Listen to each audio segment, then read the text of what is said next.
Real Faruk Syanipar 44. Di situ sudah Bang Faruk upload dari awal sampai akhir dari debat tadi ya, dari diskusi tadi ya. Silakan datang ke channel YouTube-nya Bang Faruk. Tapi jangan lupa teman-teman ya, di subscribe, like, comment, and share ya di videonya ya. Silakan Bang Leo. Mau tanya aja, saya dari Nasrani pengen tahu aja, apa Isa yang di Muslim sama Yesus yang di Kristen sama apa enggak ya?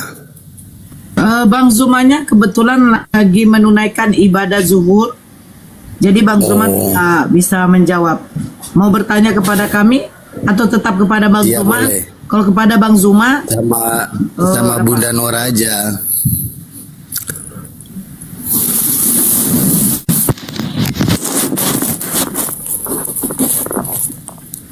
Saya di jaringan saya gak ngelek, bagaimana? Saya mau nanya sama Bang Faruk aja. Bagus.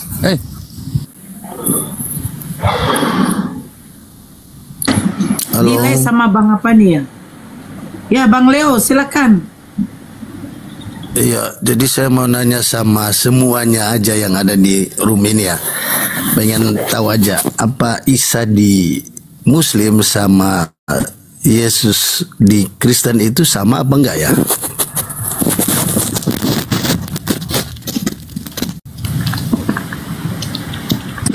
Silakan itu masuk atau Bang Faruk yang masuk?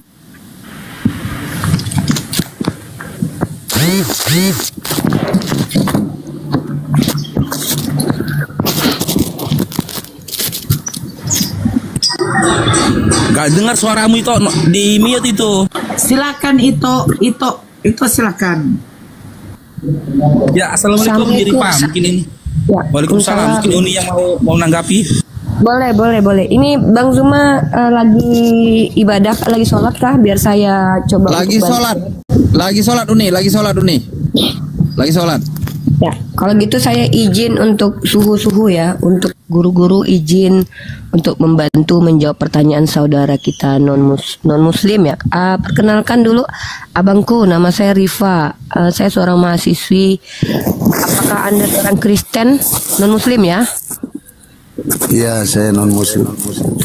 Oke, izin ya saya mencoba untuk menjawab pertanyaan brother tadi. Apakah Isa dengan Yesus adalah sosok yang sama? Betul begitu pertanyaannya? Iya, betul. Oke, saya akan menjawab dari dua sisi ya, dari dua sisi. Kalau bicara, maksudnya dari dua substansi nih. Kalau secara esensi, saya menyepakati pendapat beberapa orang-orang yang mengkaji, diantaranya seperti dari pihak Kristen sendiri, ada yang saya sepakati, dari pihak Muslim sendiri ada yang saya sepakati, bahwa yang sedang kita bicarakan ini sebenarnya merujuk kepada tokoh yang sama. Ingat ya, yang sedang kita bicarakan ini merujuk kepada tokoh yang sama, ya. Tetapi yang kalian akui sebagai Tuhan itu bukan Nabi Isa, tetapi tokoh lain yang tertuduh sebagai Nabi Isa. Kenapa? Kami belajar bisa membuktikan bahwa yang datang kepada Paulus, kami bisa buktikan bukanlah Yesus. Yang datang kepada Yohanes Zebedius di Pulau Patmos bukanlah Yesus. Dan bahkan yang diceritakan dalam kitab kalian pun kami bisa buktikan kalau itu bukan Isa Al-Masih putra Maryam. Kalau berdasarkan nama, tokoh ini namanya dari berbagai macam bahasa seperti sebagaimana kitab kalian berlakukan. Ingat ya Bang, satu hal yang harus Abang ketahui, kitab kalian itu suka menerjemahkan nama orang. Dari nama istri Adam itu tidak ada Hawa dalam kitab kalian. Contoh, ini saya kasih contoh. Dari bahasa Yunaninya jadi Zui, kemudian di Perjanjian Baru jadi Yoah, kemudian nanti jadi Hafah. Maka kemudian dalam dialek bahasa Arabnya jadi Hawa. Apakah bahasa Arab merubah nama? Tidak. Justru kalau saya bisa membuktikan yang merubah-rubah nama adalah penulis kitab kalian. Sama begitu juga. Nama Yesus itu kan sebenarnya bukan nama asli dia, Bang. Saya bisa pastikan nama aslinya bukan Yesus, karena Yesus itu adalah nama dialek Yunani. Bagaimana mungkin orang Ibrani bernama Yesus? Nah, bahkan orang-orang orang-orang kalian lah bilang bahwa namanya Yeshua. Saya pun sebenarnya jujur ya, kalau Yeshua, kalau kita pakai Yeshua enggak, saya bilang bagaimana mungkin Ibrahim sebelum Ibrahim ada, tiada lagi nama Ibrahim sebelum Musa, tidak ada nama Musa sebelumnya, sebelum Daud tidak ada nama Daud, dan tokoh-tokoh Alkitab itu namanya satu-satunya mereka sendiri yang punya, kemudian baru diikuti oleh banyak orang. Sebelum mereka lahir tidak ada nama Yeremia sebelum Yeremia, sama seperti Nabi Muhammad tidak ada nama Muhammad sebelum Muhammad dilahirkan. Masa tiba-tiba Isa atau Yesus namanya Yeshua dah kayak nama Bambang? Maka dipastikan namanya Isa, karena tidak ada nama manusia bernama Isa selain Isa Al-Masih, sebelum Isa Al-Masih datang. Nah, artinya kalau abang bertanya, kita membicarakan tokoh yang sama, tapi yang kalian imani bukanlah Nabi Isa, dan yang kami yang bela bukanlah manusia yang dikatakan terkutuk mati di tiang salib. Bukan, kami tidak membela manusia itu. Nah, mungkin coba abang paham nggak penjelasan saya? Silakan. Iya, paham. Tapi maksud saya gini, di Injil kan Yesus itu udah terakhir loh. Malah kok kita Injil di maksudnya Nasrani di mana nih? Percaya. Enggak, Ustaz, maksudnya Injil mana saya nih? enggak dengar, saya enggak mengerti tentang apa ya, saya awam. Saya hanya berpikiran pakai logika saya sendiri. Siap. Nah, Injil ini sudah stuck kitab terakhir menurut kita yang menganut agama Kristen ya. Oke, saya catat ini ya poinnya. Ya. Injil sudah stuck. Injil itu lebih dulu lahir daripada Quran ya. Injil lebih dulu ada. Oke. Lanjut. Dan terus Quran itu tidak pernah diakui oleh orang Nasrani loh. Tidak diakui. Orang Kristen. Oke. 3 poin Terus, Bang, saya catat. Apa lagi? Apa yang menjadi pemikiran orang Muslim bahwa Isa dengan Yesus itu adalah satu tokoh yang sama tetapi punya perbedaan. Sedangkan perjalanan Isa di Injil itu berbeda dengan Yesus, ya perjalanan Isa di Quran berbeda dengan Yesus di Injil. Kok samanya di mana? Oke, mantap. Ini pertanyaan Terus bagus. kenapa selalu Satu-satu, harus Bang. membahas? Nanti saya lupa. Ya, dengar. Ya. Nanti catat dulu ya. Saya kan awam, saya nggak tahu. Pertanyaan Saya kedua, pengen pertanyaan tahu kedua. aja. Oke, pertanyaan kedua. Biar saya tahu mana sih yang benar gitu. Oke. Mana tahu ada hidayah. Hidayah itu kan karunia Tuhan lah, iya kan? Ya, amin ya rabbal alamin. Jadi terus apa sih yang harus dibahas tentang agama orang? Kenapa harus mencari panggung membahas agama orang? Kenapa mencari demi mencari panggung ya? kebenaran, iya kan? Membahas. Oke. Padahal kita manusia, menurut saya. Bang, kebanyakan jawaban mau saya Muslim, nanti. mau 2 jam Kristen. saya ngomong nanti, Bang. Iya. Udah cukup poinnya biar Ya, 2 ditanggapi aja dulu. Itu dulu Ada 3 nanti poin. nih. 3 poin udah Ya. diam aja dulu yuk. Lanjut nih. Ini 5 poin sebenarnya. 3 poin adalah poin yang harus ditanggapi, 2 poin yang harus dijawab. Jadi saya kepanjangan nanti. Nanti bosan netizen sama muka saya nanti, Bang. Saya dilempar sama paus nanti. Mereka kalau bosan ngelempar paus, Bang, ngeri saya. Oke. Gini, Bang ya. Pernyataan pertama saya tanggapi dulu. Injil itu sudah stuck. Saya bingung, Bang. Saya bingung dengan statement ini. Saya tidak pernah bisa membenarkan statement ini. Injil sudah stuck. Pertama, Injil yang dimaksud yang mana? Karena kata Injil itu hanya ada di Al-Quran. Kata Injil itu perkataan tentang Injil, ya, dalam surah Ali Imran. Bismillahirrahmanirrahim. Allahu la ilaha illa huwal hayyul qayyum nazzala 'alaikal kitaba bil haqq musaddiqan lima baina yadayhi wa anzala at-taurata wal injil. Ada kata-kata Injil. Tapi dalam kitab Abang tidak ada Injil. Mungkin kalau ada Evangelion, mungkin nggak tahu saya itu. Jadi Injil itu bahasa Al-Quran. Lalu Abang bilang, Injil kami sudah stuck. Loh, kalau memang sudah stuck Injil Abang, ya kan, kenapa banyak sekali contoh LAI versus Biblikos, katanya sudah stuck. Dan itu permasalahan antara organisasi penterjemah dan organisasi penerjemah satu dengan yang lainnya. Itu baku hantam terkait tentang banyaknya kesalahan terjemahan dalam Bible. Ini pasti terjemahan dulu. Yang kedua, kanonnya. Anda tahu tidak kanon? Kanon itu adalah kumpulan gini ya Bang ya. Ini kanon nih Bang. Ya, ada buku biologi, ada buku sosiologi, ada buku psikologi. Saya kanon jadi satu buku pembelajaran. Saya kutip cepret, jadilah satu kitab. Ini kanon namanya. Begitu juga dengan pihak sekolah Kristen, mereka mengkanon kitab menjadi satu kitab. Ternyata itu sampai sekarang masih bermasalah, belum stuck. Coba abang baca, abang tonton Yonatan Purnomo itu. Saya sebagai pembelajar harus meluruskan abang supaya abang selama ini tidak dinina-bobokkan bahwa Injil sudah stuck. Siapa bilang Injil sudah stuck? Bahkan Kodeks Sinaiticus katanya tidak kanon. Kodeks Leningrad lah, kodeks ini tidak kanon. Nah, abang bilang sudah stuck. Sedangkan Katolik dengan Protestan aja beda jumlah kitab. Dari mana abang bilang Injil sudah stuck? Ya, itu.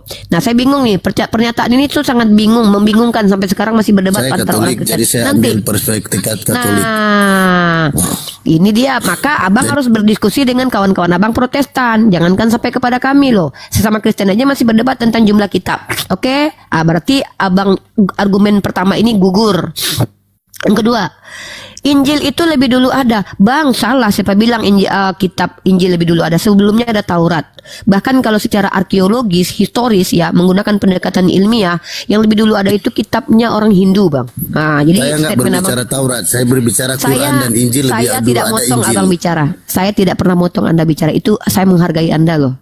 Saya sebagai seorang akademisi diajarkan untuk kalau memang Anda serius bertanya karena ingin tahu, saya hargai dengan cara saya diam dan saya catat. Tapi kalau Anda ingin diskusi dengan saya akan TikTok dengan Anda. Tentukan posisi Anda. Kalau Anda diskusi dengan saya akan TikTok nih. Karena banyak syubhat Anda yang harus saya potong tuh. Dan tadi saya sudah bilang, kalau terlalu kepanjangan bang, nanti saya 2 jam ngomong. Bosan netizen dilempar, saya pakai paus. Saya udah bilang gitu kan. Nah, saya tanggapi, abang dengar catat juga seperti saya. Lalu kemudian abang tanggapi yang saya sampaikan. Injil lebih dulu ada. Lalu kenapa kalau wahyu yang diturunkan kepada Nabi Isa Al-Masih Putra Maryam lebih dulu ada? Kenapa? Apa masalah? Bukankah lebih dulu ada juga wahyu yang diturunkan kepada Musa? Bukankah Abraham juga sudah lebih dulu mendapatkan informasi tentang Tuhan? Bahkan tabel Hammurabi lebih dulu pada Torah. Pada sama, hampir sama isinya. Mau dikatakan tabel Hammurabi itu dari Tuhan. Gitu bang. Jadi tidak... Benar itu bukan perkara dulu. Justru ketika Tuhan mengutus Ibrahim, maka orang-orang setelahnya menyesatkan agama Ibrahim. Menyelewengkan. Musa diberikan Taurat, diselewengkan. Makanya muncul Yahudi Parisi, Yahudi Saduki. Artinya, jadi kalau Yahudi Parisi bilang gini, oh Kristen itu ajaran sesat, kami lebih dulu ada loh kitab Taurat kami yang lebih benar. Begitu. Kalau begitu hancur Katolik. Kenapa? Lebih dulu orang Yahudi mengimani Tuhan, nggak pernah menyembah Tuhan pada manusia. Tiba-tiba kalian bilang Tuhan itu berbentuk manusia. Dihajar kalian. Kenapa kalian tolak Yahudi? Kenapa kalian nggak ikuti Yahudi? Orang Tuhan kalian aja marganya Yahudi kok. Harusnya dia lebih didengarkan tuh orang-orang Yahudi. Ya. Jadi kebenaran itu bukan karena mana yang lebih dulu, karena kami akui Musa alaihissalam membawa Taurat lebih dulu dari Nabi Muhammad, betul. Isa Al-Masih Putra Maryam membawa Injil lebih dulu dari Nabi Muhammad, betul. Lalu apa masalah? Nah, cara kita membuktikan mana kitab yang benar itu gunakan kaidah ilmiah. Contoh, jelas nggak siapa penulis kitab abang? Kalau penulis kitab abang aja nggak jelas, berani-beraninya abang mengatakan kitab itu benar. Berarti ini adalah apa? Imani saja, doktrin. Nah itu ya. Ini gugur lagi nih. Nah, saya jawab dua pertanyaan. Apa yang menjadi alasan kami menyamakan Isa dengan Yesus? Kan saya sudah jawab tadi. Kami mempercayai Nabi Muhammad yang mengaku sebagai Rasul, lalu kami benarkan dengan akal kami karena apa kami uji. Contoh, Nabi Muhammad itu adalah seorang yang tidak pernah ada riwayat yang mengatakan dia pernah berdusta. Maka dia termasuk orang benar. Sebagai Nabi, Nabi itu harus orang benar. Maka Nabi itu syaratnya apa? Dia menunjukkan kenabiannya pada masanya dengan mukjizat. Kemudian orang setelahnya dengan apa? Dengan ilmu pengetahuan. Itu yang terjadi pada Nabi Muhammad. Nah, kami tidak bisa menerima Paulus sebagai orang benar. Kenapa? Kami bisa menunjukkan kebohongan-kebohongan Paulus. Bahkan dalam kitab abang, Yesus pun ada terindikasi berbohong. Sebenarnya saya nggak percaya Yesus yang berbohong, tapi penulis kitab kalian karena adalah manusia, maka tanpa sadar telah menuduh Yesus itu berbohong. Contoh, ketika Yesus mengutip sebuah ayat, sudah tertulis, ada tertulis, bukankah ini harus digenapi dalam kitab para nabi? Ada tertulis bahwa Mesias harus mati dan bangkit di hari ketiga. Abang cari sampai dengkul abang sobek, nggak akan pernah abang ketemu itu. Di mana tertulis ayat itu? Nah, maka ada dugaan kalau bukan ayatnya hilang, kalau nggak Yesus yang lupa atau Yesus yang berbohong, kan nggak mungkin. Itu konsekuensi loh. Nah, lalu abang bilang gini, kenapa mencari panggung untuk membahas agama orang lain? Ini bang lucu pertanyaan abang, tanyalah sama orang Kristen. Kenapa selalu menginjili? Kenapa selalu memberikan informasi kepada orang yang sudah beragama? Dengan apa? Misionaris itu ada bang, orientalis itu ada. Abang jangan tuduh kami lah membahas agama kalian cari panggung. Bang, orang pertama yang menjelek-jelekkan Al-Quran itu orangnya hadir di abad ke-7 loh. Yohanes Yohanes pula, John of Damascus namanya. STT kalian itu ya bukan Katolik ya, itu membahas apa bang? Membahas agama kami, ada Islamologi loh. Lanjut, Katolik kalian kok jangan merasa pede, kalian jangan sosok baik depan kami. Sejarah kalian tuh kelam. Asimilasi paksa di Kanada tuh orang Katolik loh. Yang banyak membuat kolonialisme dengan menyebarkan agama itu Katolik loh. Kok tiba-tiba bilang kami dengan menunjukkan mana benar kami dibilang cari panggung? Buat apa kami panggung? Kami ini ada tanggung jawab sebagai muslim loh. Apa? Amar ma'ruf nahi mungkar. Amar ma'ruf itu artinya kami mengajak orang kepada jalan kebenaran, dan nahi mungkar kami menolak yang mungkar. Abang kalian Kristen bicara depan publik, kami ini ajaran kasih, kitab kami suci. Justru saya yang bertanya, apa alasan kalian katakan Katolik dan Protestan itu ajaran kasih? Pertama, dalam kitab kalian nggak ada kasih-kasihnya. Kasih sih, tapi sama musuh. Tapi sama sekeluarga disuruh benci, kasihkah itu? Anak kecil disuruh habisi nyawanya, kasihkah itu? Genosida yang dilakukan oleh orang Katolik zaman dulu itu bukan personal loh, komunal loh itu. Zaman kegelapan di bawah otoritas gereja itu komunal loh, bukan personal loh.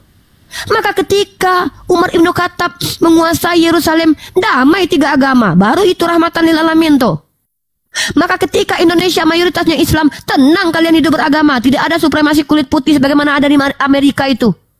Lalu kalian bertanya kepada kami, kenapa kami cari panggung? Kami bukan cari panggung, saya cari perhatian bang, cari perhatian dari Tuhan abang, ya, supaya dia turun menjawab pertanyaan saya. Sembahan Anda itu turun dan berkata ke saya, Ripa kau salah, ku tampar kau. Saya lagi cari perhatian karena saya berkoar-koar menantang. Orang Kristen semuanya menjelaskan, kenapa kalian pede sekali mengaku agama kalian agama kasih? Kenapa kalian pede sekali mengatakan kitab kalian suci? Apa alasannya? Jangan tipui saya. Saya adalah orang yang mencintai ilmu. Nah, jadi kalau abang bilang saya cari panggung, bukan. Saya cari... Nah, itulah nanti ya, udah saya jawab. Silakan abang tanggapi. Saya bilang kan 2 jam, jangan panjang-panjang bang, 1 aja. Lanjut. Oke, Uni, saya 1 menit aja. Uni, iklan udah mulai tadi nih, belum ada iklan. Khusus untuk yang teman yang punya love orange, tolong dikirim ya, biar Komal nih kuat ya, love orange ya. Love orange ya, tolong dikirim love orange biar kuat Komalnya ini. Tolong di tap layar ya, sampai Bang Faruk typing ya, sampai 400k ya. Di tap yang 1,3k, di tap layar ya. Oke, lanjut Leo. Bang, Buka minyak Leo.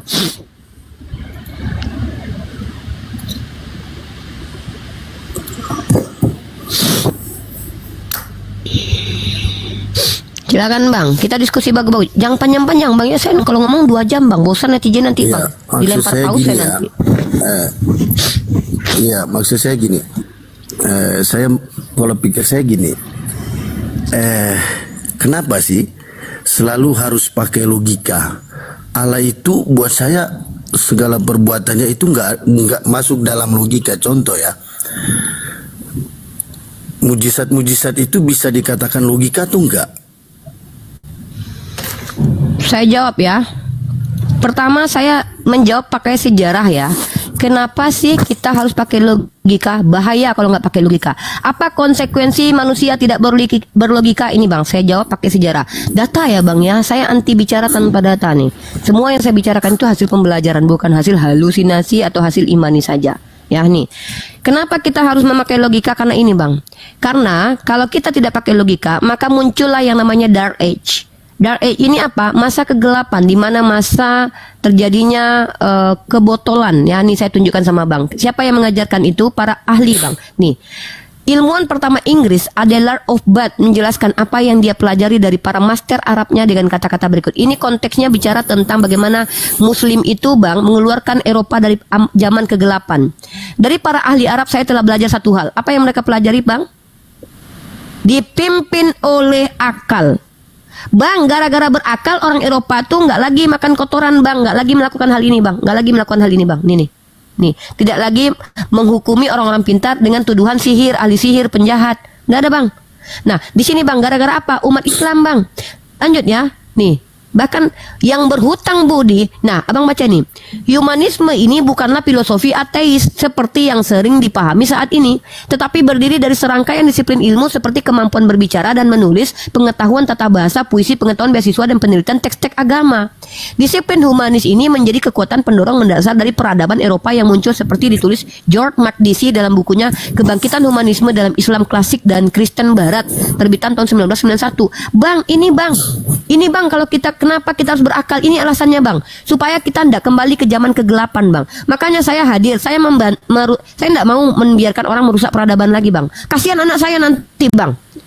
Saya nggak mau anak saya nanti tidak bisa bedakan mana ayam mana bebek. Mana kata benci, mana kata melepaskan, mana kata Tuhan, mana kata manusia. Nggak mau bang saya bang. Generasi saya nggak mau saya botol nanti kembali ke zaman kegelapan. Lebih baik saya berjuang sekarang dibenci banyak orang Kristen daripada nanti keturunan saya botol nggak bisa bedain mana ayam mana bebek. Satu. Apakah mukjizat itu bisa dipakai logika? Mari kita bahas. Bang, abang harus paham. Abang itu bukan saintis ya. Abang bukan ateis. Dimana definisi ada itu menurut orang-orang yang non beriman, orang-orang yang tidak beriman itu apa? Segala sesuatu yang bisa diindrakan. Padahal itu bullshit. Jangankan kita bicara tentang agama bang, tanpa agama pun ada hal-hal yang tidak terindra tapi kita sepakati ada. Kalau mau bicara ilmiah sama saya boleh nih, saya suka nih. Lo abang bilang bisa pakai akal. Bang, Islam itu meletakkan porsinya sesuai bang, tempatnya. Yang bisa dipahami dengan akal wajib dengan akal, yang tidak dipahami dengan akal jangan diakal-akali. Yang kalian lakukan apa? Yang tidak dipahami dengan akal kalian akal-akali. Yang dipahami dengan akal kalian tolak. Contoh Tritunggal. Tritunggal itu konsep produk pikir, lalu dikatakan Tritunggal adalah misteri. Produk pikir kalian jadikan misteri, kitab suci kalian jadikan harfiah, kan lucu. Kalau kami enggak. Dalam Al-Quran kami sudah ada legitimasi. Bismillahirrahmanirrahim. Zalikal kitabul la raiba fih hudal lil muttaqin alladzina yu'minuna bil ghaib. Itulah kitab suci yang tidak ada keraguan daripadanya, petunjuk bagi orang bertakwa. Siapa orang bertakwa? Yang percaya kepada informasi gaib. Maka tentang mukjizat, tentang sesuatu yang dijanjikan surga neraka, apa yang terjadi tentang Nabi Adam, itu semua gaib. Bagaimana cara mempercayainya? Uji kebenaran kitab sucinya. Ilmiah, tidak transmisinya. Uji siapa pemberi informasinya. Kalau orangnya tidak pernah berbohong, ngapain saya tolak? 100% isi kandungan Al-Quran, 70% telah dibenarkan oleh karya ilmiah. Ketika 30%-nya belum bisa dibuktikan karena memuat informasi gaib, kenapa saya tolak yang 70%?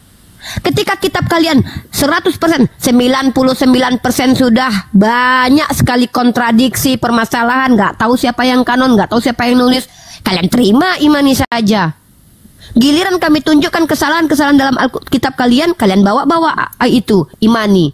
Giliran kami bicara tentang sesuatu yang transenden, kalian bawa akal. Mana Tuhan kalian? Ada nggak berbentuk?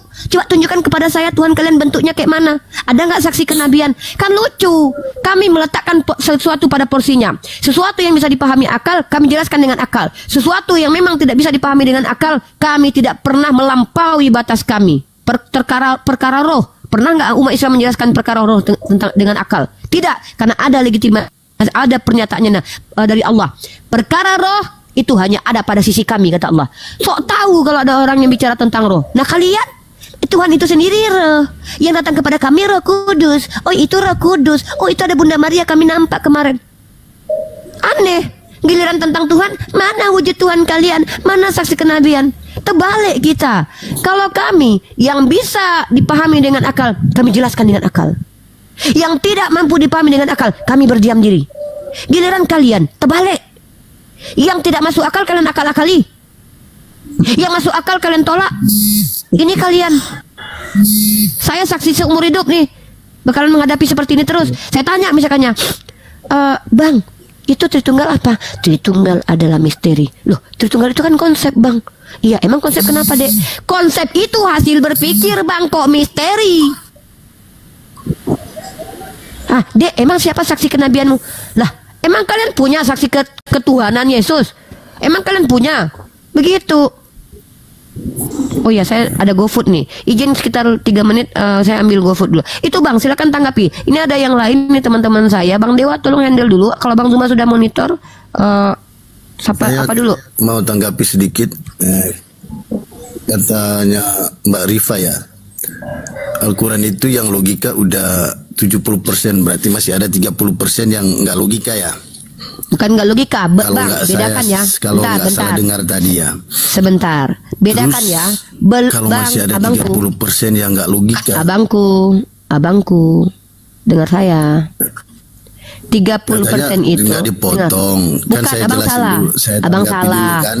Salah, Biar makanya nanti benarkan. Mbak Rifa Udah, tanggapi signalnya lagi jelek kan. guys. Yaudah, signal abang jelek ya, lanjutlah ngomong, saya dengarkannya sambil ngambil GoFood ya. Lanjut. Oke, lanjut. Signal abang merah itu. Nanti takutnya kita delay itu. Lanjut yang lain dulu, Abang Faruk. Ini signalnya merah ini. Aku juga mau Silakan ngambil Bang GoFood. Leo. Bang Leo coba bergeser dulu Bang. Signalmu merah loh Bang. Delay di sini Bang. Ya, Bang tadi Leo. kan bilang ada 30% ya. Iya, siang Bang. Nggak Sebentar. ada dalam logika ya, termasuk Ya, Bang Faruk bisa Chris tanggapi. Iya, sebentar ya. Kita sapa dulu Bang Dewa. Assalamualaikum Bang Dewa. Waalaikumsalam warahmatullahi wabarakatuh. Oke, saya pindah-pindah ya. Oke, Bang Zuma. Assalamualaikum Bang Zuma. Waalaikumsalam. Mungkin beliau masih ibadah ya. Nanti kalau sudah selesai ibadah langsung masuk aja Bang ya, Bang Zuma ya. Ya silakan Bang Chris. Apa yang mau ditanggapi Bang? Silakan Bang. Iya. Ya teman-teman jangan lupa ya Saya tap tidak- layarnya teman-teman ya, tetap di tap layarnya, tembuskan di 500k. Kalau ada love orange-nya tolong absen di love orange-nya teman-teman ya, biar kuat komal kita ya. Silakan Bang Chris yang mau ditanggapi silakan. Ya, yang pertama ya saya akui ya Unirifa itu cerdas ya. Cerdas meneliti Alkitab. Dan saya akui ya banyak hal yang kontradiksi ditemukan oleh saudari Unirifa ini ya. Memang benar ada kontradiksinya dalam Alkitab. Nah, kalau berbicara iman memang tidak bisa dilogika ya.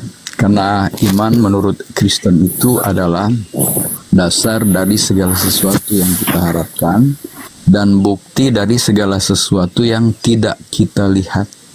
Nah, memang bicara iman orang Kristen tidak bisa dilogika. Saya kasih contoh.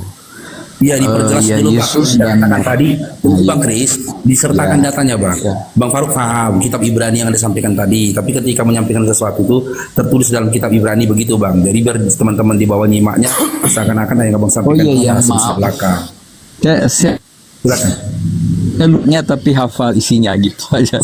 Nah, jadi Oh, iya. itu iman kan, Berani, dasar ya, dari sampai segala dengan sesuatu yang Bang kita Chris tadi, harapkan dan berani bukti kita dari silakan. sesuatu yang tidak kita lihat. Nah, jadi Ya silakan.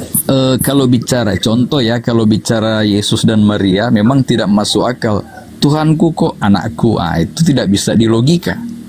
Masa ibunya masa anakku lebih tua daripada anakku? Nah itu kalau bicara logika mah nggak masuk akal. Bicara ketuhanan juga kayaknya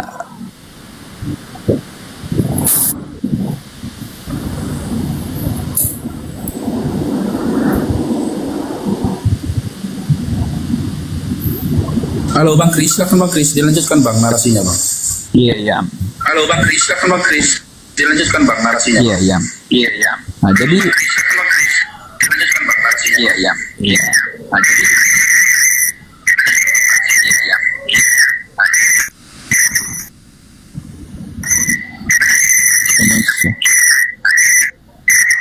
ya. Nah, jadi ya. Nah, jadi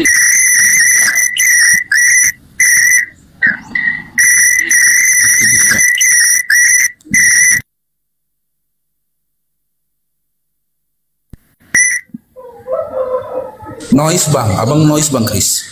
Oke, dicoba lagi Bang Chris, dicoba lagi Bang Chris. Bang Chris, dicoba lagi Bang. udah bisa. Bang Saudara, Chris, dicoba lagi Bang. udah bisa. Saudara, Dicoba lagi Bang.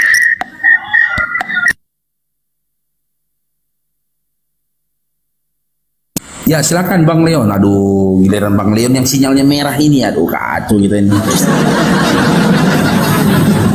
Gini Pak, maksud saya gini, mau tanya sama Uni Rifa ya. Ya Bang, saya Kalau sambil masih ada ini ya, 30%, sambil mempersiapkan makan. Masih ada 30% Ya. yang belum logika. Ya. Terus apa yang bisa merujuk menyatakan bahwa Al-Quran itu sempurna. Nah, kenapa saya berpikir mujizat itu secara tidak logika? Karena iman itu nggak bisa pakai logika. Contohnya gini, waktu Nabi Muhammad terima wahyu, ya, itu logikanya bisa menjelaskan ke sainsnya apa. Terus Isra Mi'raj Bisa. sains apa yang bisa Ya, menjelaskan hal itu sampai Nabi Muhammad bisa ketemu malaikat terus sampai ke Al-Aqsa. Itu menurut ilmu pengetahuan apa yang bisa menjelaskan? Itu yang saya sampai sekarang nggak ngerti. Sama kayak kalau di Nasrani ya. Kenapa Tuhan itu bisa jadi manusia? Logika nggak? Terus Ya saya di jawab, Al-Quran juga ada yang jangan nggak kepanjangan logika. Bang. Bang jangan kepanjangan. Nanti saya 2 jam saya bilang bosan netizen dilempar saya pakai paus saya bilang. Gini loh Bang, kalau kita bicara tentang bagaimana cara menerima Nabi Muhammad sebagai nabi secara logika, kan saya sudah bilang Bang, Abang pernah nggak ke kampus? Saya tanya, Abang pernah nggak kuliah? Nggak pernah. Nah, saya di kampus ketika membuat jurnal, kalau saya mendapatkan kutipan dan pernyataan dari seseorang, apa yang harus kami lakukan sebagai mahasiswi Bang? Menyelidiki siapa yang bicara. Pernah nggak orang ini berdusta? Karena kalau dalam ranah akademis Bang, salah itu wajar. Typo itu nggak apa-apa, lupa itu normal, karena itu human natur kita sebagai manusia. Tapi kalau berbohong itu pilihan. Maka saya akan membuktikan ini orang apapun yang dia bicarakan, apakah ada terbukti berbohong? Itu caranya. Nah, Nabi Muhammad itu diklaim sebagai orang yang tidak pernah berbohong. Abang buktikan sudah 1400 tahun, ada tidak yang bisa membuktikan Nabi saya pernah berbohong seumur hidupnya? Nah, kalau Paulus saya bisa tunjukkan dia pernah berbohong. Kalau Yesus saya bisa tunjukkan dia pernah berbohong. Unirifa, Ya, saya bisa tunjukkan. Paulus bukan nabi loh.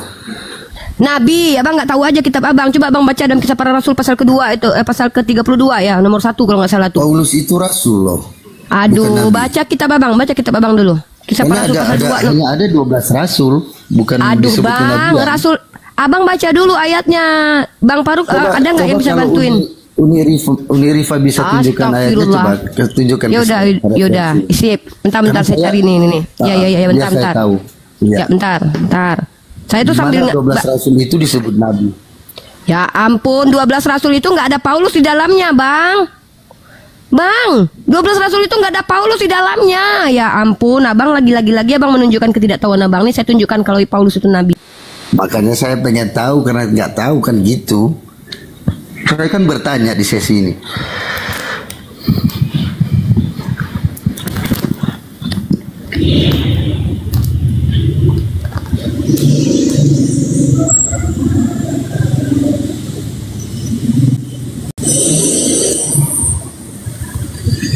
Area nih. Abang buka Kisah Para Rasul pasal 13. Nomor 1. Enggak ada kitab saya. Saya lagi. Saya sambil cari nah ini. Bentar. Nah tuh. Iya. Tuh. Waktu itu dalam jemaat di Antioquia ada beberapa nabi dan pengajar, yaitu Barnabas, Simeon, Lukius, Manahem, dan Saulus. Tuh. Bacalah dulu baik-baik ya. Nah, baca dulu baik-baik. Oh, saya pikir Paulus. Saulus, emang Saulus ya. itu bukan Paulus? Astagfirullah, ya? Bang. Astagfirullah. Oh, sorry, karena saya kan nggak tahu. Kecewa aku. Aku sedih Bukan, kalau ada orang kayak nih. gitu. Saya tidak masuk Enggak, di ya soalnya. Saya bertanya karena ketidaktahuan. Pengen tahu aja. Iya, maaf. Nggak, soalnya saya kalau ada orang Islam, ada orang Islam yang pengetahuannya cetek banget gini itu sampai nggak tahu siapa Umar Ibnu Khattab, siapa Utsman, saya marah juga Bang, bukan sama abang aja. Saya bukan sama Iya, orang Kristen benar. aja, sama Tapi orang Islam kalau nggak begitu tahu siapa jangan Umar. dimarahin, loh. Aku Nggak bisa itu nggak marah. dimarahin. Nggak itu, Bang, abang Iya. tengoklah saya nih ya. Saya nggak marah sama abang loh. Cuman saya sambil mau cari makan, jadi Bikin wajah ngeledek, saya ya. agak. Nih abang tengok nih ya, di dapur loh saya nih sambil cari makan saya layani abang Nggak, ngomong loh. itu Kayak gini loh kami ngeledek, umat karena Islam kan loh. ada sound tertawa kan. Kayak gini loh kami umat Islam loh, demi kalian loh kami Iya, bahkan sambil nggak makan apa-apa nanti lah, tetap nggak menginjili loh. Iya. Iya, kayak Mana gini tahu loh kan dapat kami. hidayah juga kan. Ya amin. Ya intinya gitu ya Bang. Jadi Paulus itu adalah nabi. Rasul itu pengakuan dia sendiri. Sementara Rasul 12 murid itu tidak ada Paulus di dalamnya Bang. Nggak ada. Bahkan ketika ada seorang rasul ya, Yudas itu lebih masuk di dalam 12 rasul. Ya, Yudas itu lebih berharga daripada Paulus gitu. Apa yang salah dengan Paulus di situ, bisa tahu nggak? Salah dengan Soalnya saya Paulus jarang baca mengaku-ngaku sebagai rasul dengan keterangan palsu. Contoh, dalam Kisah Para Rasul pasal ke-22 dikatakan bahwa yang mengikutinya ada mendengar tapi tidak melihat. Ya tiba-tiba di Kisah Para Rasul pasal 9 terbalik, mendengar dan tak melihat. Mana yang satu nih? Kebohongan itu, Bang. Kontradiksi pengakuannya. Jadi pengakuannya itu pengakuan yang bertentangan. Nah, segala sesuatu yang bertentangan atau kontradiksi tidak mungkin dua-duanya benar. Bisa jadi salah satunya salah, bisa jadi dua-duanya salah. Maka itu adalah kejahatan dia. Kenapa? Yesus sudah mengingatkan dari awal, hati-hati dengan nabi palsu. Ya, hati-hati dengan nabi palsu. Sekarang saya mengakuilah bahwa itu Injil banyak yang salah. Sekarang saya tanya di Al-Quran tadi, menurut Umi Rifa ada 30% yang nggak logika, itu maksudnya gimana? Ya seperti inilah, surga dan neraka itu kan belum logika, kita belum mati. Abang kalau mau tahu surga dan neraka mati dulu lah. Nah terus tentang kesempurnaan satu kitab bisa disebutkan sempurna, berarti 100% logika yang menurut pemahaman manusia secara sains ya.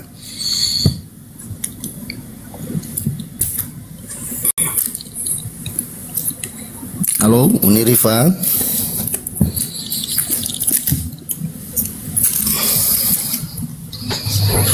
Lanjut aja Bang, kita simak Bang, dengerin dulu, Bang dengerin. Ya, saya sambil jalan loh Bang, bawa nasi loh untuk makan. Iya. Jadi menurut saya, kenapa sebuah kitab bisa dikatakan sempurna? Karena di dalam isi kitab itu adalah 100% logika menurut Uni Rifa ya. Oh enggak dong, abang jangan mempelintir perkataan saya, enggak gitu kata saya. Kenapa Al-Quran saya dikatakan sempurna? Karena dia tidak pernah terdistorsi, karena dia perkataan Tuhan, karena dia satu lagi ya, apa yang distatementkannya terbukti, ada yang telah terbukti. Nah, jangan bilang semua logika bang. Tuhan itu bukan sesuatu yang bisa bang masukkan ke logika, tetapi kita bisa mempelajari Tuhan dengan logika gitu loh. Malah saya bingung loh. Kalau mau mempelajari suatu iman pakai logika itu nggak akan masuk semua loh. Aduh, abang nih kenapa sih? Kan saya sudah bilang bang tidak ada hal-hal yang nggak logika. Contoh gini, satu Al-Quran turun kepada bingung. Abang, tunggu dulu. Lama-lama nih saya pijak kepala kucing ini lo gara-gara kesal sama abang lo. Saya kan sudah bilang tadi, dalam Al-Quran itu tidak semuanya bisa dilogikakan. Kenapa? Karena ada yang memuat perkara goib. Aku bacakan ayatnya lo tadi lo. Zalikal kitabul la raiba fihi hudal lil muttaqin alladzina yu'minuna bil ghaib. Artinya ada sesuatu yang goib.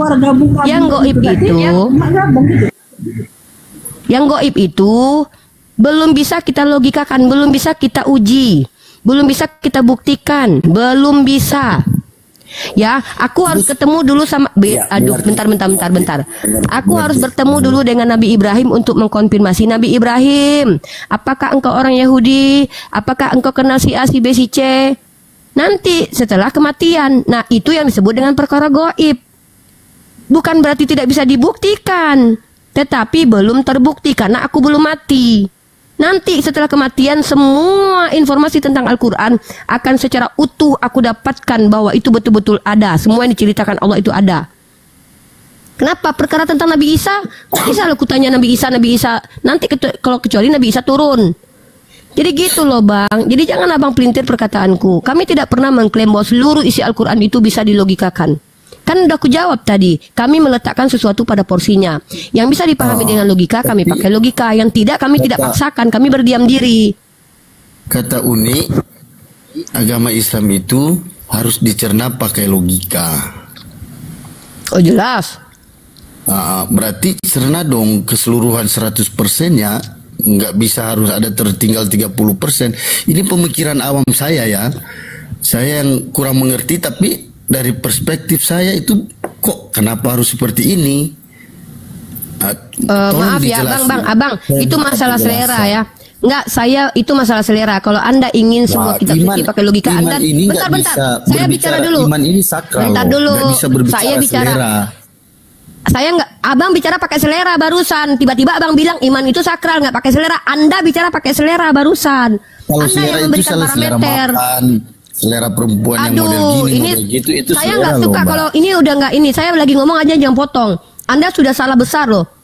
Anda itu tadi meminta supaya semua kitab suci harus dipahami dengan logika. Saya ngomong aja Mbak potong. Kan udah nggak fair. Terus Mbak Uni saya bilang sudah bilang dari tadi Pak, saya sudah bilang, kalau saya sedang menjelaskan, Anda jangan potong sehingga Anda berkali-kali melakukan strawman, menyimpulkan apa yang tidak pernah saya katakan. Iya, Anda berdusta di hadapan publik 3,0 ini. Anda bilang saya mengatakan seluruh Al-Qur'an Saya kan dipahami tadi ngomong logika. gini, Umi ya. Saya tadi ngomong gini, kalau nggak salah dengar, Umi itu ngomong ada 70% Aduh, ayat saya Quran punya itu yang ini logika, direkam ada loh. 30% Ini yang direkam belum loh, logika. Bang. Ini direkam. Anda tadi bilang bahwa Bisa balik lagi seluruh Umi, Al-Qur'an karena itu saya dipahami itu logika. ngomong seperti itu. Saya Nah, ngomong sekarang gini seperti deh. itu. Saya sudah menjawab semua pertanyaan Anda. Sekarang saya tanya kepada Anda, apakah kitab suci semuanya harus dilogikakan? Jawab.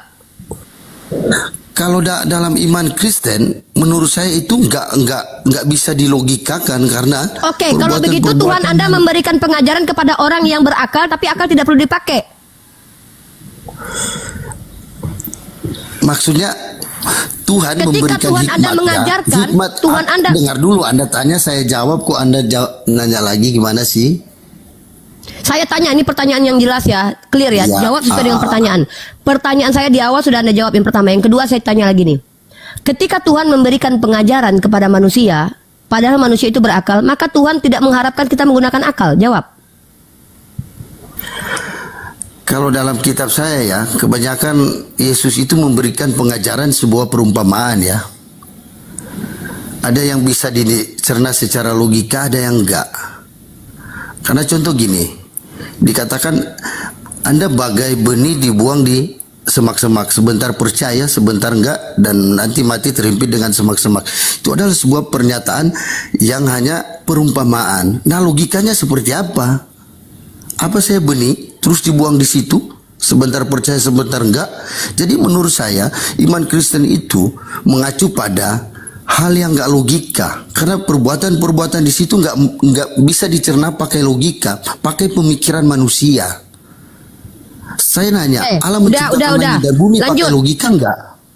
Saya sudah jawab ya. Kalau Anda menolak memahami, Anda tahu loh. Tadi saya sudah bilang Al-Quran itu udah memuat jawab, dua iman Kristen itu nggak bisa dicerna ya, pakai kalau begitu logika. Yesus Anda berbohong. Kasihilah Allahmu dengan segenap akal budimu. Berarti Yesusmu berbohong. Dia yang ngajarin Anda untuk berakal. Ya udah, tuntut Yesus sana. Jadi mengasihi Allah pakai akal budi dalam perspektif ya, kasihilah akal Allah. sudut pandang orang Kristen itu berbeda dengan sudut pandang orang Islam loh. Bentar dulu.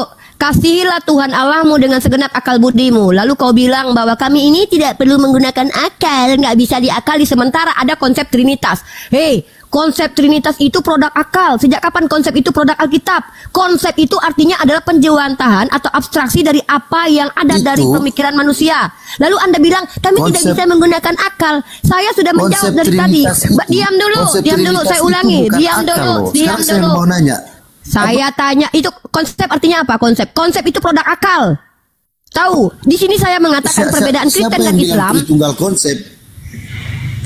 Jadi Tritunggal apa? Bukan menurut saya loh. Ya udah, Tritunggal apa? Tritunggal apa kalau gitu, kalau bukan konsep apa?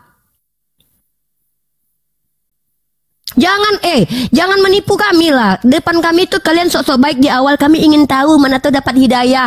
Lama-lama kalian akan menunjukkan asli kalian. Ya, asli kalian akan kalian tunjukkan. Minimal kalian searching dulu apa yang saya sampaikan. Ini enggak, berkali-kali Anda strawman depan saya. Anda bilang Al-Quran semuanya kan. Saya udah bacakan ayatnya loh. Kami itu harus percaya kepada perkara gaib juga. Sebuah konsep ya? Itu Anda yang bilang. Ya udah kalau gitu apa Tritunggal? Tritunggal apa? Anda yang ngomong Tritunggal itu adalah ya udah kalau gitu Tritunggal apa? Bukan saya yang bilang, pihak menurut gereja kalian yang bilang itu konsep. Itu... Apa Tritunggal? Gereja yang mana? Gereja saya nggak pernah ngomong gitu. Oke, kita tunjukkan katolisitas ya. Oke, kamu kan Katolik ya. Jangan-jangan kamu punya denom sendiri nih. Ini nih penipuan-penipuan di hadapan saya ini paling nggak saya suka nih. Ketika sepakat gereja kalian bilang itu konsep, tiba-tiba kau bilang itu bukan konsep nih. Kubukakan kau data. Jangan bikin ini lah, jangan bikin. Iya, ini saya tunjukkan. Katolik Ortodoks loh. Berbeda dengan Katolik umum. Jadi Katolik Ortodoks di mana? Tunggu. Oke, menurut Katolik Ortodoks Tritunggal itu apa kalau bukan konsep? Di gereja saya nggak pernah diajarkan Tritunggal itu konsep. Ya, Tritunggal itu apa? Definisinya apa? Ya. Di situ apa Tritunggal tunjukkan itu disebut, data. Tunjukkan data. Kami itu adalah karunia Allah. Ya, tunjukkan datanya. Yang disebut tunjukkan data. Allah Bapa. Tunjukkan data. Allah Anak, Allah Bapa dan Allah Roh Kudus. Data. Saya nggak mau banyak bicara. Data-data ini saya kasih data. Kasih data bahwa Katolik Ortodoks menyebut itu sebagai konsep. Ya udah nih saya tunjuk. Kok Katolik Ortodoks Anda yang mengklaim kok kalau saya membawa parameter universal bahwa Trinitas itu konsep nih, saya tunjukkan kepada Anda nih.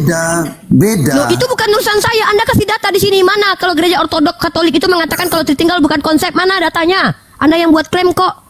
Ya apa nih orang nih diskusi kok malah. Terus Anda yang mengklaim bahwa terus tunjukkan saya data dulu. Iya, ini saya tunjukkan data. Ya udah Anda Anda tunjuk. Habis ini buka data itu nggak seenak-enaknya. Saya bukan budakmu yang bisa kau suruh-suruh. Saya lagi buka data pelan-pelan sampai saya buka data. Kau tunjukkan data bahwa gereja Katolik Ortodoks mengatakan Tritunggal bukan konsep. Nggak usah. Jangan tunjukkan data juga ya. Saya tahu arahnya kemana orang Kristen ini.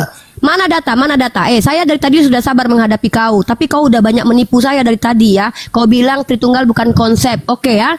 Kau bilang Tritunggal bukan konsep, lalu kau bilang secara iman Katolik saya bahwa menyebut. Kok iman Katolikmu pula yang harus kuikuti? Tunjukkan sama aku iman Katolikmu beda. Mana gerejamu? Tunjukkan nih, aku tunjukkan nih. Kau pikir aku nggak belajar? Orang seperti ini tuh nggak bisa sok-sokan di awal. Saya pengen belajar, saya pengen tahu ilmu. Apa? Nggak ada. Percaya sama saya. Mereka ini hanya orang yang berpolemik nih. Enak aja kalian nih. Bentar ya. Namanya konsep ketuhanan. Bilangnya Tritunggal bukan konsep. Siapa yang bilang konsep? Ya udah Tritunggal itu. Tunjukkan ke saya bahwa Tritunggal itu apa. Tunjukkan Tritunggal itu apa. Kalau Anda tahu itu konsep menurut iman saya. Tunjukkan sama saya Tritunggal itu apa. Tunjukkan. Loh, iman Katolik itu apa? Kau aja bukan kau aja bukan iman Katolik yang normal kau bilang. Iman Katolik apa kau? Hah? Siapa yang bilang saya iman Katolik yang nggak normal? Anda itu ya kau yang bilang barusan. Kau yang bilang barusan kata kau bukan sama dengan orang kebanyakan. Ini ada tiga juta atau 3 orang sepasang mata mendengar. Nih. Masih bingung dengan konsep Tritunggal? Nih konsep atau enggak nih? Itu referensi yang mana Anda pakai? Anda ini sekolah tuh enggak? Referensi mana?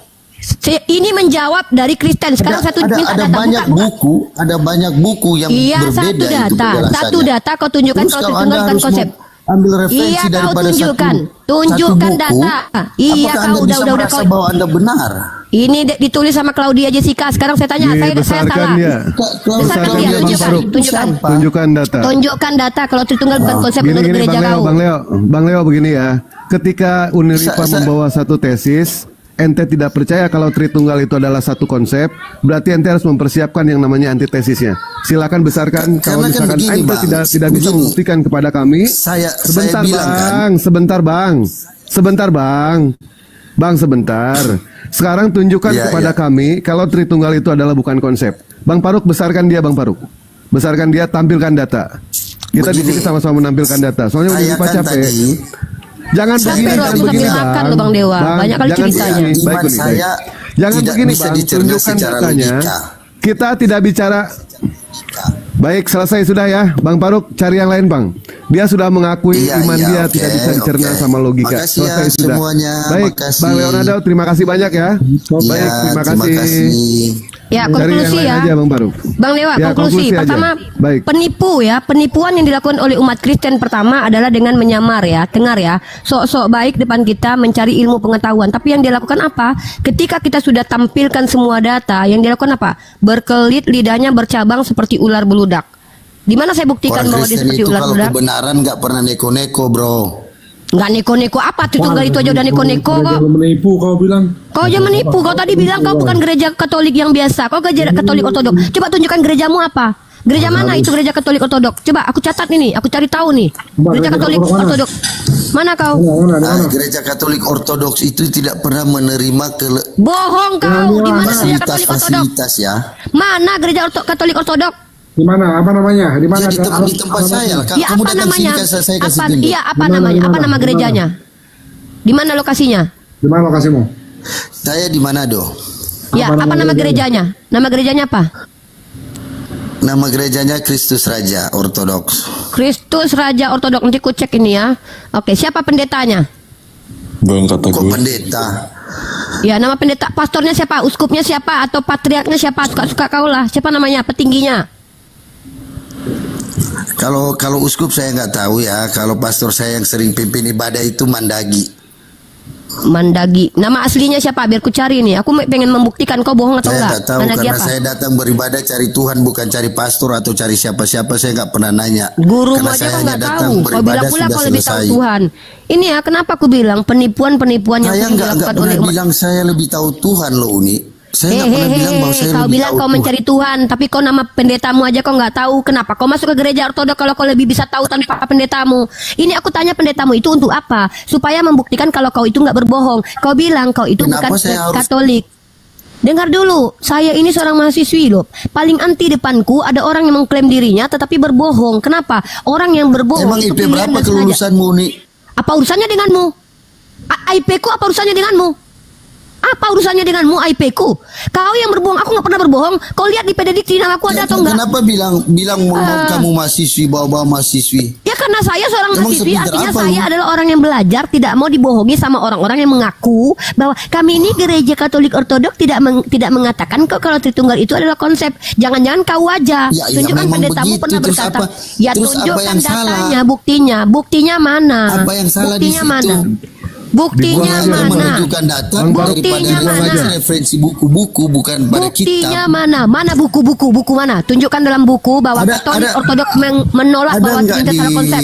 ada nggak di kitab kami bahwa Banyak Tritunggal cerita nih, itu turunkan konsep? aja orang ini nih dari tadi. Bang Faruk. Yang mana tunjukkan? Buang aja, buang. Tunjukkan Tunjukkan sama aja Buang nggak aja, buang. apa-apa Uni, nggak apa-apa. Konsep aja kau Semua nggak orang paham, tahu siapa yang penipu. bohong, Ya, siapa yang buang aja, beribu. buang. Kau yang penipu. Kau bilang gereja Ortodok tidak pernah mengakui bahwa Tritunggal adalah konsep. Mana datanya?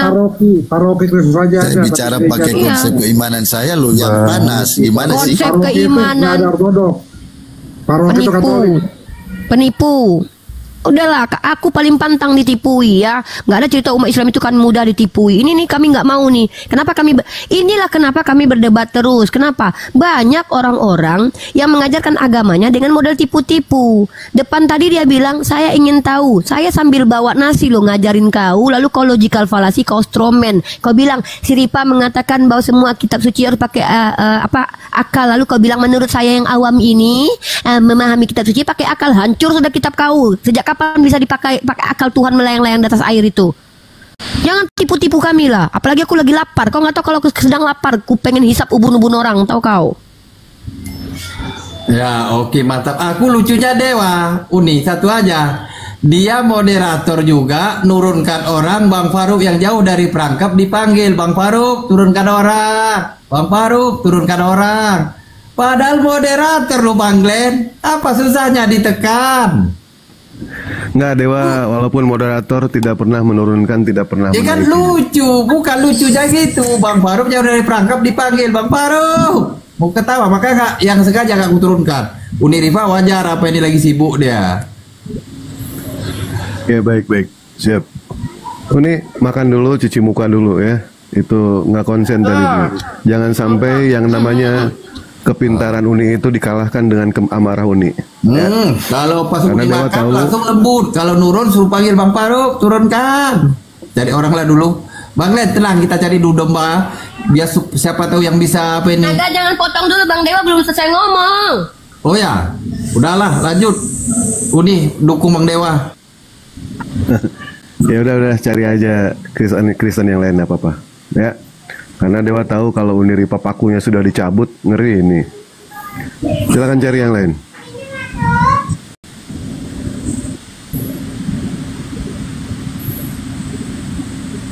Lagi lapar aku Bang Dewa. Terus dia nanya, Bang Dima lagi sholat kan? Aku sempat-sempatkan lah menjawab. Udah petantang-petenteng aku bawa ikan kemana-mana ke kamarku. Udah aku suap nasi ini kan? Dia tiba dia banyak bacot dia yang nggak penting. Keluarlah paku-pakuku dari badanku semua. Dada aja. Orang lagi lapar. Lapar banget loh Bang Deo. Makan dulu ya. Lapar. Makan dulu lah. Ya. Ya ini mungkin tamu di bawah ini ada banyak orang yang masih ada apa namanya sudah masih ada di antrian minta naik, tapi orangnya udah nggak ada ini. Makanya berkali-kali Bang Faruk naikkan jatuh semua ini. Teman-teman ya jangan lupa ya tetap di tap layarnya teman-teman ya. Kita kejar di 700k teman-teman ya tap layarnya ya. Yang ada love orange-nya silakan absen di love orange-nya ya. Kembali kuat teman-teman ya. Ya, atau teman-teman Kristen yang mau naik silakan tapping di bawah. Saya Kristen naik. Oke, kita sapa dulu ya. Fida apa ini? Hutasoid apa ini? Fidan Hukum, selamat bergabung Bang Fidan Hukum. Fida Hukum, selamat siang. Agama apa? Fida, oke. Lapa Iwan apa? Iwa apa ini? Halo. Lapa Iwa Iyas. Selamat siang, agama apa? Islam. Di bawah aja dulu ya. Assalamualaikum. Salam. Yang Kristen tulis ya. Yang Kristen tulis agamanya kita naikkan ya. Untuk Muslim standby dulu di bawah ya. Tidak akan kita naikkan ya. Apa ini namanya? MSVU. MSVU.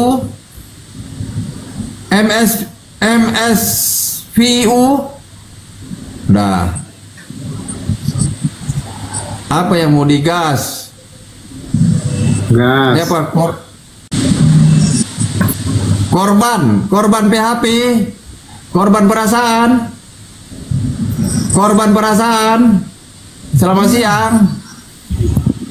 Ada pula korban PHP ini Bang Lin yang punya kerja atau Dewa ini. Tabako kakak. Apa? Tabako. Selamat siang. Agama apa kakak? Tabako. Islam Pak, Islam. Cuma Islam. mau menyerang. Assalamualaikum Bang. Waalaikumsalam warahmatullahi wabarakatuh.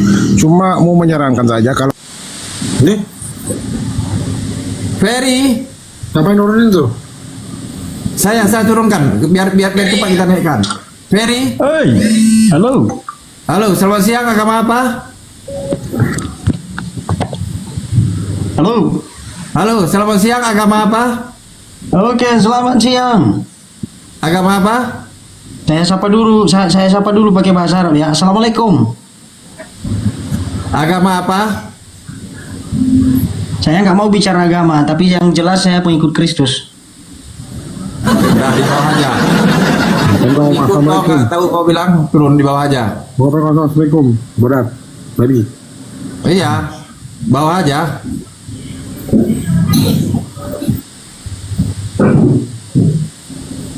Ya Bang Naga naikkan aja biar Bang Faru yang sapa aja.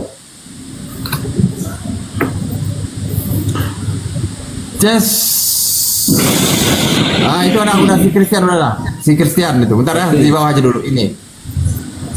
Selamat bergabung Bang Kristo.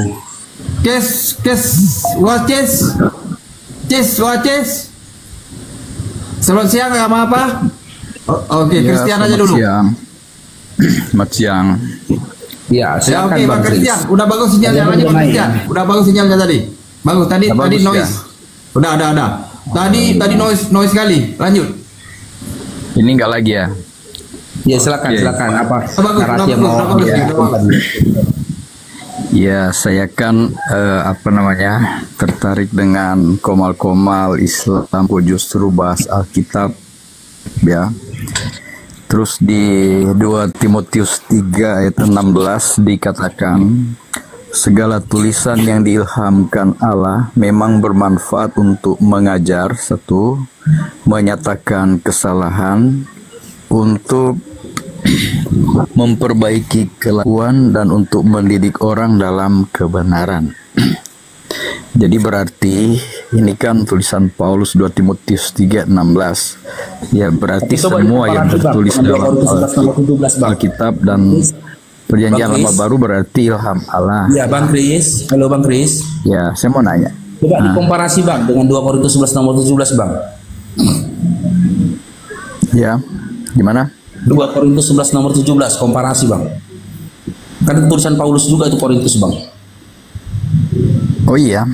Jadi yang saya baca tadi kan 2 Timotius 3:16. Segala tulisan yang diilhamkan Allah memang bermanfaat untuk mengajar, menyatakan kesalahan, untuk memperbaiki kelakuan, dan untuk mendidik orang dalam kebenaran. Jadi ketika kita membaca baik kitab suci di orang Kristen maupun di Al-Quran, kan di situ banyak hal yang bermanfaat ya untuk mengajar, menyatakan kesalahan dan memperbaiki kelakuan dan mendidik orang dalam kebenaran. Jadi kan setiap komal itu kalau berbicara Paulus ya, tulisan Paulus selalu dikatakan bertentangan dengan ajaran Yesus. Nah, sedangkan banyak hal diajarkan Paulus untuk kebaikan ya. Kebaikan dan memberitahukan syarat-syarat supaya kita boleh beroleh selamat. Banyak tulisan Paulus yang mendidik juga ya. Tapi Ya, ada yang mengatakan tulisan Paulus berbeda, Bang Kris. bertentangan Bang dengan Kris. ajaran Yesus. Bang Kris. Ya, Halo Bang Kris. Ya, jangankan Iya, halo. jangankan dengan apa yang disampaikan oleh Yesus. Tulisan Paulus yang satu dengan tulisan Paulus yang satu lagi aja pun berbeda, Bang. Berbeda, Bang. iya, Ya, contoh tadi ya, kitab yang gua baca tadi. Ketika dikomparasi dengan 2 Korintus nomor 17, berbanding terbalik, Bang. Kontradiksi, Bang. Apa kata Paulus di situ? Apa yang aku katakan? Aku mengatakannya bukan sebagai seorang yang berkata menurut firman Tuhan. Bukan berdasarkan bukan sebagai seorang yang berkata menurut firman Tuhan. Berbeda, Bang. Jadi mana yang benar? Apa yang dituliskan dan ditulis oleh Paulus itu berdasarkan firman Tuhan atau bukan berdasarkan firman Tuhan? Mana yang benar ini? Yang jadi tolak ukur untuk membenarkan kitab yang satu dengan kitab yang lain tulisan dari Paulus, apa tolak ukurnya ini, Bang, gitu loh, Bang? ya, iya kan kalau riwayat Paulus kan semula dia menganiaya orang-orang Kristen, kemudian dia bertobat, dibaptis, dan dia mengabarkan Injil. Jadi tidak lagi menentang Yesus, bahkan sampai mati pun ya dia rela untuk korbankan dirinya demi Kristus. Nah jadi bentar, itu harus dipotong dulu tuh. ya, Bang, ada orang ya kan saya juga bisa ngeklaim loh, saya ini adalah orang baik, saya ini mati buat kamu loh sayang, saya tuh mati buat kamu nih, saya tengok nih saya ngajarin ajaran kamu loh. Sementara realnya ajarnya bertentangan. Apakah itu bisa diterima? Kalau Anda menerima perkataan Paulus karena dia telah berkorban untuk memperjuangkan ajaran Kristus, pertanyaannya bagi orang yang mendengarkan ajaran ini apa persamaannya? Contoh, misalkannya Paulus mengajarkan ini, oh Yesus telah mengajarkan itu. Oh Paulus begini, oh Yesus juga begitu. Saya bisa kasih Anda beberapa poin perbedaan ajaran Paulus dan Yesus. Satu, saya tunjukkan ya. Ya, silakan. Yesus tidak meniadakan hukum Taurat dan tidak membatalkan. Ini hal yang besar loh, Bang. Yesus tidak pernah mengatakan, Bang, 33 tahun hidup Yesus. Kalau memang pembatalan hukum Taurat adalah fundamentalnya Kristen, harusnya Yesus yang bicara, Bang. Yang paling berhak untuk mengatakan dan membatalkan hukum adalah Tuhan itu sendiri. Ini fundamental loh. Tapi apa? Ada sepanjang pengajaran Yesus kepada 12 muridnya, satu narasi saja dia pernah berkata bahwa hukum Taurat telah dibatalkan, nanti aku akan mati membatalkannya. Kenapa orang yang baru tiba-tiba muncul mengaku bertemu dengan Pak Yesus mengatakan dengan matinya Yesus telah batal hukum Taurat? Ada itu diajarkan sama si Yohanes, ada itu diajarkan sama si Matius, ada itu diajarkan sama murid-muridnya yang 12 orang. Kok dia pula yang mengatakan itu? Jadi ini lucu, ketika dia tidak pernah bertemu dengan Yesus, mengajarkan sesuatu yang bertentangan dengan pengajaran Yesus, lalu kalian bilang, dia kan telah berkorban mati. Dia mati itu karena apa? Karena dia dihabisi sama Raja Nero. Karena apa? Karena dia dituduh orang yang berapa kali dia dihakimi itu. Dan hak penghakiman terhadap dirinya itu apa? Dia minta pembelaan diri, kalau karena dustaku kemuliaan Tuhan semakin melimpah. Lalu kalian bilang, iya, kesian banget loh dia. Dia udah mati-matian loh membela Tuhan. Padahal dia bilang, aku berdusta, ngapain aku harus dihakimi?